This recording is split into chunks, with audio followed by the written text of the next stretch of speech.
The world held its breath as all eyes turned to the chimney of the Sistine Chapel. Suddenly, white smoke puffed out, signaling the moment that millions had been waiting for. A new pope had been chosen. Down in St. Peter's Square, the excitement was electric. The crowd buzzed with anticipation, eager to see who would step onto the balcony and take the reins of the Catholic Church. Then came the historic announcement.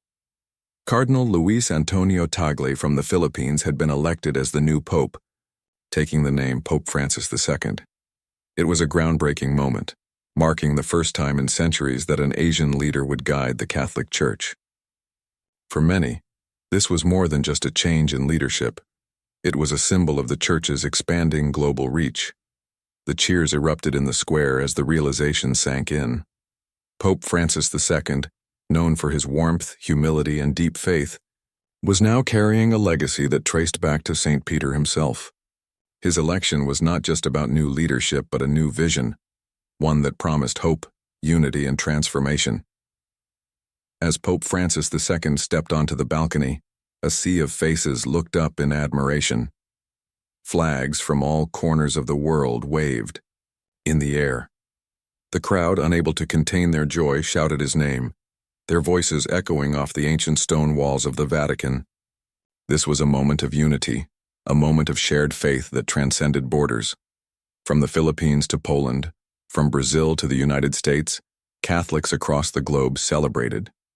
This was a day of joy and inspiration, a day that reaffirmed the Church's commitment to inclusivity and hope. The bells of St. Peter's Basilica rang out loudly, their joyful chimes carried by the Roman breeze. Pope Francis II addressed the crowd with a warm smile and a twinkle in his eye. His words were soft yet powerful, filled with a deep sincerity that touched hearts. "My brothers and sisters," he began, echoing the spirit of his predecessor, "let us walk this path together with faith, hope, and love." He did not shy away from the pressing issues of the world: poverty, injustice, violence, and environmental concerns. Instead, he urged the Church to be a voice for the voiceless, a beacon of hope for the downtrodden. His message was clear: the Church must stand for the poor and the forgotten, advocating for peace and justice. Pope Francis II emphasized the importance of unity. He called upon people of all faiths to work together, to build bridges instead of walls. "We share more than what divides us," he reminded everyone, highlighting the need for mutual respect and collaboration in today's fragmented world. His journey to the papacy had been one of humility and service. Growing up in the Philippines, he had witnessed the struggles of the less fortunate firsthand. As Archbishop of Manila and later as a cardinal, he had always been known for his down-to-earth approach. He could talk to anyone, whether rich or poor, and always led with kindness and compassion. His commitment to justice and truth never wavered. He was not afraid to challenge the powerful or speak out against inequality. Now, as Pope, he carried that same spirit with him. His leadership promised to bring a fresh perspective, one that prioritized love, inclusion, and meaningful action. In his first major address, Pope Francis II emphasized three key themes: hope, inclusivity, and unity. He wanted the Church to be a welcoming place for all, regardless of background, beliefs, or personal struggles. "Let us talk and listen," he encouraged, urging Catholics to engage with the world with open hearts and minds. "The Church is not a fortress," he declared. "It is a home, a place of refuge for those in need." His words resonated deeply, especially with those who had felt excluded or marginalized. He extended a hand not only to Catholics but to people of all faiths, calling for a shared commitment to peace and understanding. Pope Francis II also confronted global challenges head-on. He stressed the urgency of addressing climate change, poverty, and social injustice. Faith, he said, is not just about personal devotion. It is about taking action, about making a difference in the world. He did not hesitate to call upon world leaders, urging them to prioritize the needs of the poor and to work towards a more just society. "We are all connected," he reminded them.